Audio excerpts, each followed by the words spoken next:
I know, right? The 3-minute intermission full of us trying to figure out what happened behind the scenes. Don't worry. Vapor's here taking playing for our Whoa. fourth Oh, member okay. here. Just What are you doing here? casual wind in. We're just gonna slide you into this one. Let's start talking here. SAC season 10 finale happened. Was it really last weekend? It really was, wasn't it? Wow. By the way, huge shout outs to Distinct the winners of SAC season 10. Second place, Titles Disruption, and third place, the Big Fat Sea Cows for all the CCA fans out there, making its way. Anything real quickly you want to know with SAC, y'all, or do we want to talk about the big thing that was discussed? I, I I don't think we can really say anything without getting straight into the big Yeah. discussion that even players have complained about. Like, All right. I'm cool with that too. Let's go right into it. So if you guys don't know with SAC, there were 4 streams. You could watch it in Mhm. 4 different channels. You could watch an IPL for the main channel. Dapples was another one. Oh, Splatoon Tourney was another, and Under Pressure or UP Splatoon was the other. One of the big discussion points that happened was it was a 6-hour tournament runtime. I believe was the estimated runtime for this particular tournament. Now, it feels like it's been a long time since I've had a 6-hour tournament runtime, but actually I think I've had to work on tournaments that had 5 to 8 hours of tournament Mhm. runtime, by the way, in the past. And Faber, you would know easily what I'm referring to there. Um let's get to this one. By the way, huge shouts to production for being really bold for the 4 Mhm. channels where you can watch nearly all the matches of SEC, endless amount of content. It was really cool. However, I need to ask you Here's guys as players, how here's would you guys feel in the during this if you guys ever had to be in a tournament that ran for 6 hours? um I Let's start with I mean Fern. wouldn't. Vern, you're up. well, I mean I've played in really long running low inks. Um it's the problem isn't that it runs for 6 hours, the problem is that it runs for 6 hours because there are 4 streams. Like, if the tournament is just really big, it doesn't matter because you're still playing the game, but if I was in a tournament and it's a double win tournament with 12 teams, like, there's no philosophical reason it should run 6 hours beyond the streams. I think if I was in a tournament and I looked at my VOD at the end of the day, and it was, like, 4 hours of waiting for stream and, like, 2 hours of playing the actual game, I would probably lose it a little bit.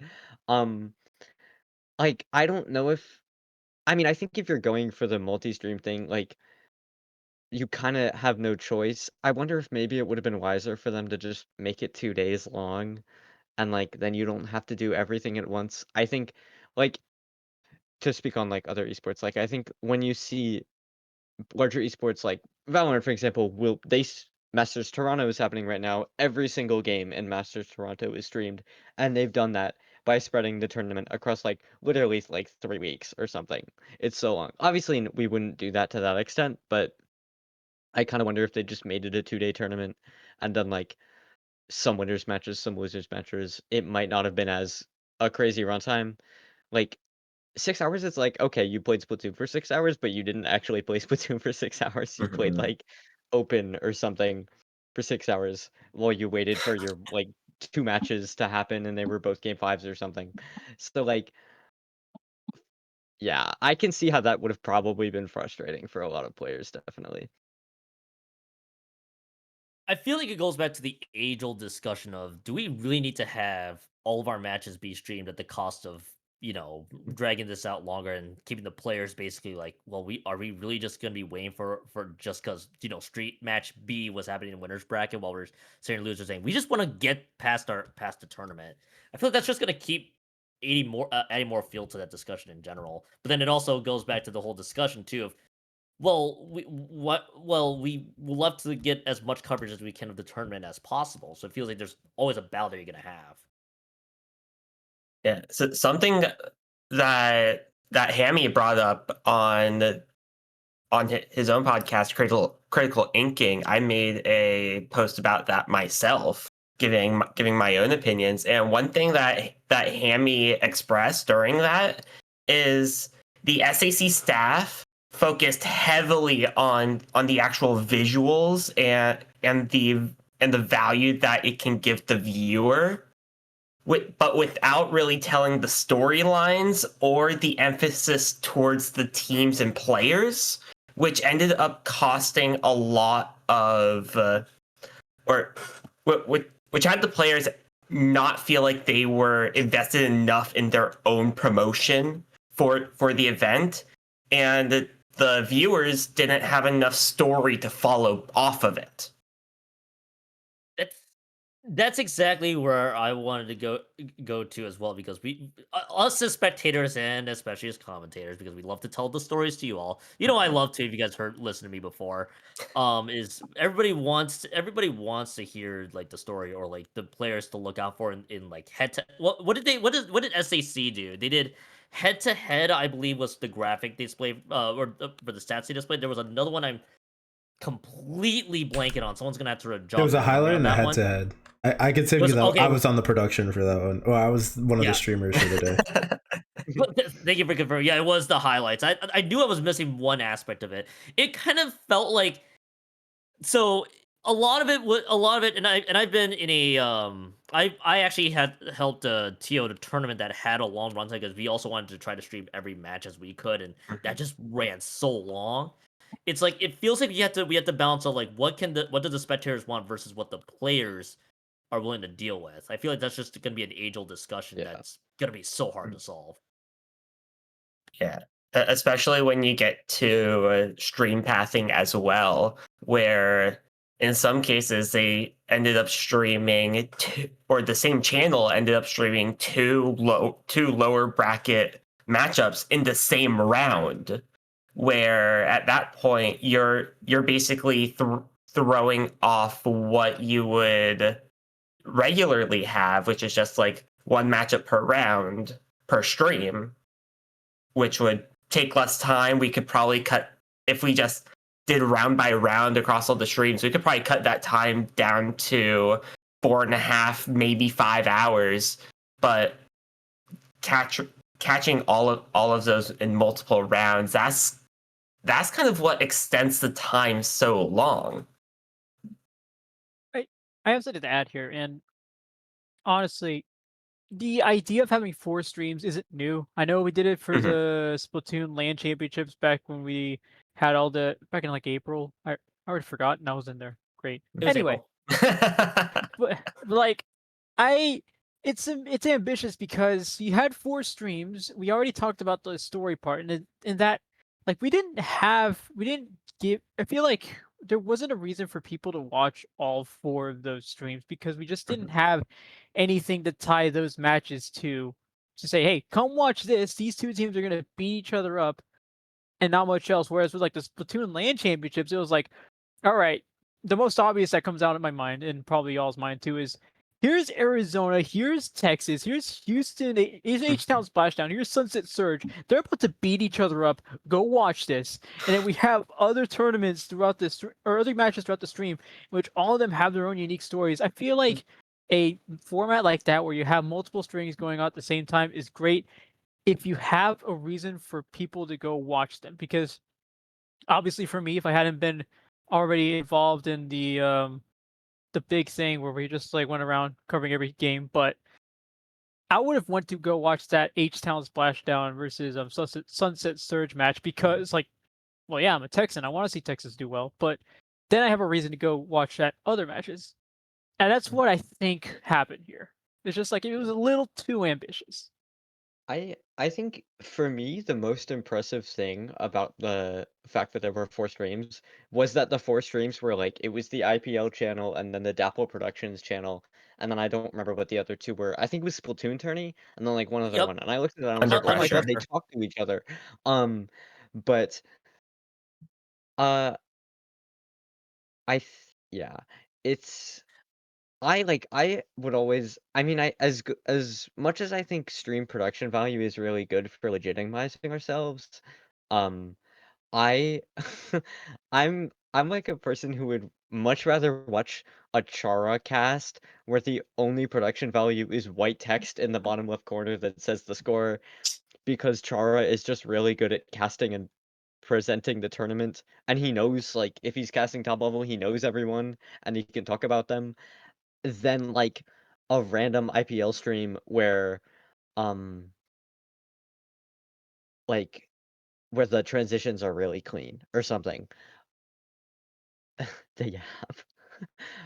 But Yeah. That's but, like, I mean, I don't know if I'm in the minority or majority on that, but, like, I think some stream production should not be the end all be all as to how good a tournament is, because like the virtue of SAC is that you have 4 entire qualifiers to set up the finale, and there's crazy storylines going to the finale. Like, that's the reason you make the they do, like, team intros for every team.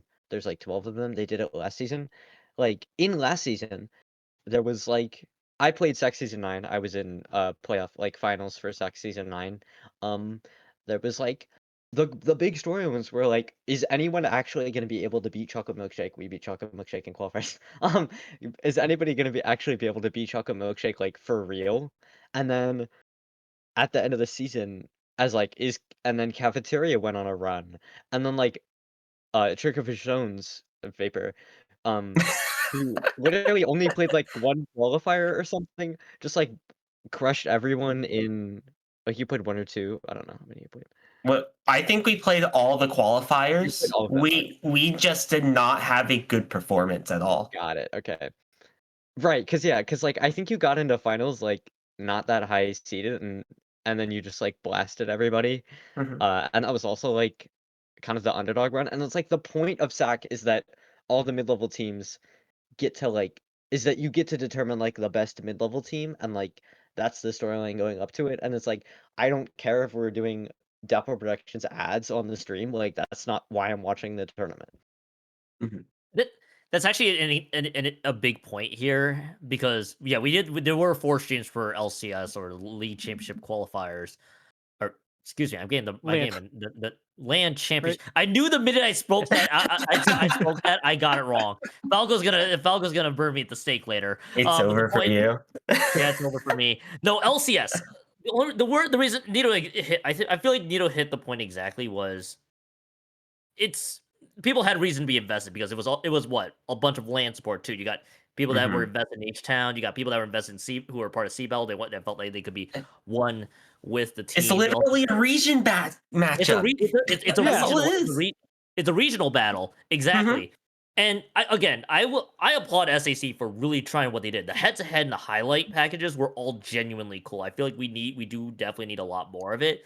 I think it's one of those cases where if you want to try it out and just try innovating on the spot, it's awesome. I love innovation as much as the Um, other people. But we also have to figure out why we want to be invested in SAC as a whole, yeah. and that was more for the mid-level teams. And I think that was kind of the struggle that I think people had So as well on top of it. so So like, okay, I know I commented on it, and I know I was with Hammy, and this is the part where I give Hammy lots of credit because he tried hard to make a story out of every player that we saw. I know I saw him pulling up stats from individual players a lot more than I did, and I had to commend him a lot. I have to commend him for it because he was trying to make those stories happen. Maybe we didn't have them already, and maybe they already existed, but we're giving stats. He was giving out stats like, all right, this player did this throughout SIC. Hey, this player did that. This player did that. And I'm like, all right, look, I'm gonna give you the setup. Like, I'm throwing you the pitch. You're gonna have to hit the home run because clearly I'm not doing it as much. And I like what you're doing here. And there's only so much that a commentator can do at that specific moment. Like one of y'all said, I already forgot who, but like there has to be some setup leading up to it. The land championship showdown had that because we had people from different regions playing, and that automatically connects you to like, all right, somebody from like the Midwest looks at whoever won Chai Shoals. Someone from the Pacific Northwest is looking at who won Sea Battle. That story's already there. SAC didn't necessarily have that, so we had to make it up as we went along. Again, shouts to Hammy for that. Did great with that, but that's really like the problem there is that we kind of had to try to get things like try to not necessarily milk things, but try to like make something there that maybe wasn't already there. We were kind of in a tough position because Fusion I did second block for Dapple Productions. Nito, you guys would have had the most amount of research. You guys probably could have had round one and then follow right along. We had to pick it up from in the middle of the tournament. Fusion I did winner semis and we did losers quarterfinals, I believe, if I'm not mistaken. So it was just like we got to figure out. Okay, we got to quickly do some quick research. Like what teams do we know are gonna be playing at this time. And we had to learn this on the fly too because we're waiting for the previous matches to finish too. So it's like if you want, we have to get the research that Hammond did was incredible from what it sounded like. Yeah. We're kind of in a tough spot when you're in the block that's like directly switched between the opening block I like to call it and the closing block, which Lily and 9 I think did at the very end. So it's like it was kind of interesting, but not to go off on that ramble. I did see an interesting take that I think somebody who posted is do we really need 4 streams? Why don't we try to reduce the 2 the next time we do it for SAC? I'm not sure what you like have less streams and just focus on getting the tournament to run. I'm not sure what Yeah. your guys' thoughts are as a spectator and as a player. Yeah, I think just Brawlhalla runs. I think the practice of having like a mainstream, which is you're putting most of your production value into, and then like a side stream just for sets that people want to see but like can't get on the mainstream, is really common. Like Brawlhalla, they run main Brawlhalla and then like Pro Brawlhalla, or like Valorant, not Valorant. Like Rocket League will have like a crowd cam. Now that's what they're doing for like the secondary. But I think they might have run a second stream at some point. I don't, maybe not. Um, like talking about the storylines, like just looking at the teams in this tournament, I feel like I don't know how Distinct got seed 5. In my mind, they're probably clearly the best team here. I'm like, yeah. I know exactly how the seeds work. Top 4 were the qualifier winners from their respective side. So Got it could very well be that Distinct never didn't win the turn, but they led in circuit points. Yeah, that's weird. I feel like it was just off circuit points last time in season 9, but That changed as of this season. I see. It was a Okay. combination. It was like winners from every qualifier automatically qualified. Then it was points, which is why Distinct, who got like second in 2 of the qualifiers, ended up being the best out of the teams that didn't already win. Yeah, and it's like, okay, the storyline is Distinct. I looked. Distinct hasn't won a tournament prior to SAC. Hadn't won a tournament since like 3 days from now last year. And Distinct, they are grinders. They play like every EU weekly. Like they are in tournaments literally all the time. I'm like, you could talk about like I think them actually winning something is pretty bad, but like bam, instant storyline, and it's like I would rather okay, maybe I'm being preachy, but uh that's like I feel like that's why you watch the tournament and not for the like the transitions or I mean stats are great. I think sometimes stats as like a virtue in themselves are not um are not always good. Like I still don't know what ACS means in Valorant. It's a stat though, and they'll show it to you. So like It means they started average doing a new combat thing. score. They Okay. average the combat score per round, and it's based off of how much damage and your kills in that round. Oh, why do Okay. you guys know so much about Valorant? Scares me. And they started doing a thing where they'll divide the money you spent by the damage you did, and like, but they have to explain the stat on the stream because it isn't intuitive as to what the stat means. I'm like, I feel like we don't even need to be doing this. but So but I do want to chime in real quick. Sorry, Fern, if I cut you off there. no, Unless you yeah, have more to add. Unless you have more to add. I was closing up. You're fine. Okay, cool. Cool. I jumped in the right time. No, because one org that does stats, you know who I'm referring to, CCA. I feel like stats need additional context for what anybody wants to know. And one of the things I wanted to do in the previously when I was doing the IPL Sundays for them was we want to weaponize stats because CCA actually does a really good job tracking stats and one of the things I think they had was like what weapon compositions, but also more importantly like win rates on specific modes, which could help paint a picture that the viewers would need. And I think stats in general are awesome as long as the context makes sense for whom Yeah. they could potentially be up against. And I think that's always going to be a struggle, no matter how you view it. And it's going to be even harder when you don't have as much coverage. Yeah. I think to some extent there's only like a few numbers that are really relevant for like any given player. Like when we were doing stats for the Seniki finale, or like when I was starting to do it, I was looking at Zenith and I'm like, I really only care about points at specials per game because I knew it was going to be really high because Zenith is the goat. But that's and like for like Biscuit or um for like Biscuit or Gar or some of those, you probably don't care about like how many specials or paint they're putting up per game. You care about how many kills they're putting up per game because it like paints a picture of how good they are at the thing they're supposed to be doing. And like I think stats to then are like super cool for teams to have and like or for tournaments to have, and like we should try to have those.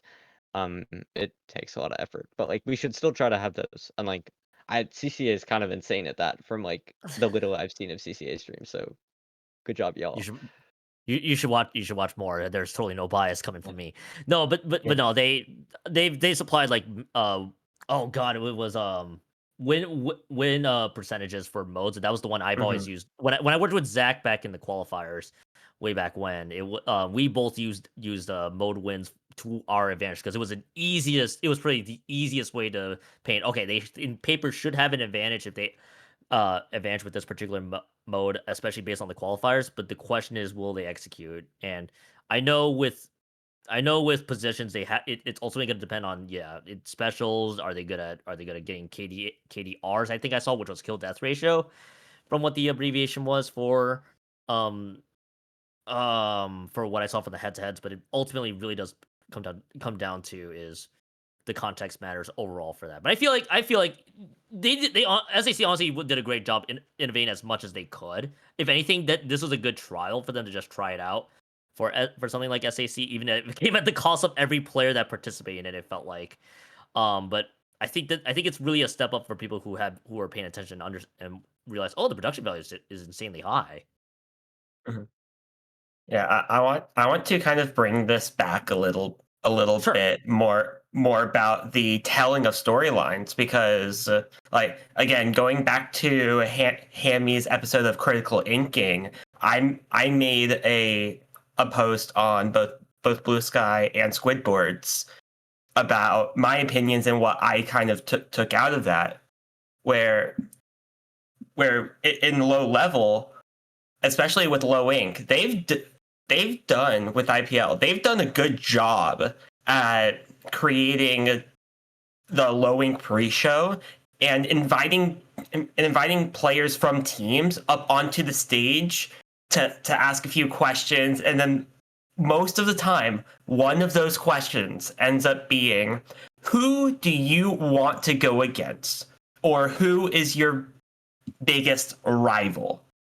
And we don't really have much of that, especially outside of the lower level. So we can't really build storylines on anticipation for players and teams, and especially without much script writing either. Yes, we could say tournaments are scripted, sure, whatever, but for the casters need some sort of a script to go off on. What history does a team have? This goes back to the statistics, like you said, on having all of those map mode win rates there, so we can make a story out of counter picks. What mode would the losing team want to counterpick, knowing the win rates of each team? And again, back to storylines. Like I noticed for CCA, for example, three of the most notable with Purdue, UCSD, and Penn State Purdue and UCSD both winning a league and being the founders of CCA, with Penn State being a 2-time champion in league as well. So you can create those long-term storylines, but you still have those smaller ones a little further back, with WPI having the most titles in league history across all divisions. Illinois State Red Embers ended up going 2-3 in the regular season, but still ended up third overall in playoffs. So you're missing those tiny storylines that we can't really write without much help. And SEC would have been SEC real quickly had the qualifiers to work off of for those who wanted to get the season 10 picture. But you also had to make sure the people who are staffing or the commentators like Hammy were on the ball with that. That's always gonna be an eternal struggle if you don't have the stats, which is fine. You can still base it off of qualifier results and see how teams played in it, because Sendu has a wealth of information about matchups and everything else on top of it. So I feel like that's why I say leagues are easier to cast if you want those storylines, and even circuit formats like SACs also works just as well, because you have it spread out across an entire season. We're still missing that That's a pretty good scripting, point to though. make about leagues, especially. Mhm. Yeah, that we do need a script. Okay, so we do need script writers to make sure we got SAC and make sure we have like some Div 9 team automatically just like show up to a qualifier and beat everyone by using quad arrow spray. But no, back to what I'm talking about. To y'all's point, that league thing is a good thing to mention, because I know from my experience doing it's funny because I'm about to talk about something completely unrelated to Splatoon, but when it comes to doing stuff for Nebraska sports, especially Nebraska basketball, I was asked to broadcast a game for us versus North Florida in men's basketball, and like just based off of that game alone, there's not really much to talk about, but you do need to find things that already happen in even in non-conference play, because before that North Florida game, we had gone almost undefeated. We lost to St. Mary's. We beat Creighton, which was ranked at the time. We were all like, oh crap, hold on, we beat Creighton. And that was all we talked about for a good week. But you have to find those things that have already happened. And that's the good thing about a league, is that you already have storylines heading up to it. With SAC, you still kind of had it. I mean, obviously the qualifiers all happened. I could have talked about how I forgot the last part of it, named Operation Zero, I think, played in one qualifier, won. We haven't seen much of them since. Or I could talk about like Yellow Jackets. We could talk about the Italian sounding names that I already forgot. I'm doing great, y'all. But like there's a lot to talk about. There's not as much you could have talked about there. But at the same time, we do, like, us as commentators, we do have to do some due diligence in getting those stories out whenever we can. Obviously, it's easier with leagues. I could talk to you about the CCA league all day. Heck, I could talk to you about the Div 8 champions having to like skip some of their games because of rescheduling issues, and then they still ended up winning the division. I'm like, yeah, there's your storyline for you. Div 8 has something that you would have never expected, but like we still have, like, even though there are some places where we don't have that stories, we do have to do our due diligence, find the research, and bring those stories to life during the sets. What I'm one? like Oh, go ahead. just a quick side note. Like I remember the Ludi season where I think it was either Michelin Heroes or Cherry Lemonade went to game 9 in like literally every single set of groups, and I remember nothing about what the streams were like for that Ludi season. So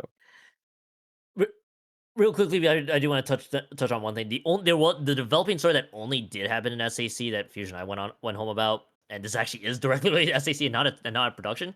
It's the fact that all 4 qualifier teams that auto qualified found themselves in the elimination end really early in the tournament, with Passione excuse me, getting eliminated in loser semis too. So it's teams that are all auto qualified found themselves early in elimination. But even then, you can't really predict that kind of story until the tournament actually happens too. Like, yeah, if you look at the bracket, like on paper, you look at the seeds, yeah, those are actual upsets and are big surprises throughout SAC. But again, that's a story that was basically developing as we spoke. So if commentators were on the ball, we would get the bigger picture. As that zoom out's not gonna be able to tell the. I gotta get. I see. I know what you're trying to do there, CKK. But yeah, no, I got you. It was but yeah, no, that was the big thing that was developing within SAC during that tournament was all the qualifying teams would find themselves eliminated early.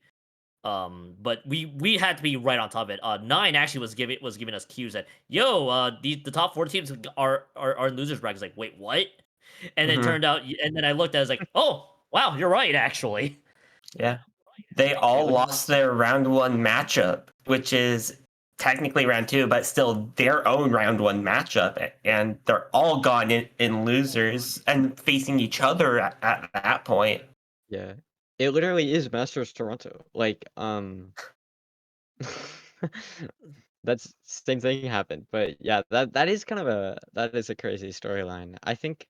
I mean, tournament momentum is real, but fire losers bracket, I guess. That's the But BFSC. I gotta shout out BFSC for the crazy run. But my goats. But yeah, no. Again, the only reason why any commentary would be prepared for is when it happens in real time. That's super hard to get people invested in unless we literally blast breaking news in the middle of our stream, like in the middle of my Dapples block. I would have said, "Yo, by the way, all 4 teams, the top 4 teams, by the way, are in the losers bracket. We got one of them for y'all, which we actually did at the time, too." So Yeah. I kind of feel like my conclusion to this is it's honestly a good trial if you wanted to try out something cool with production, and it's at least something that that people are learning. I think all the player feedback, which while it was awesome, were actually really good feedback. Not like the some of the M21 vacation here. It was more the tournament ran long. We don't know if you needed to do 4 streams, but they did commend that the production went as far as they did for the tournament as a whole. So I feel like overall it was a success. Obviously, I think my read overall, to put a capping point on this, is that the tournament and production stuff was definitely a success. And it can definitely be improved upon the more when you try it out. I think that's the big thing we need to take away from it.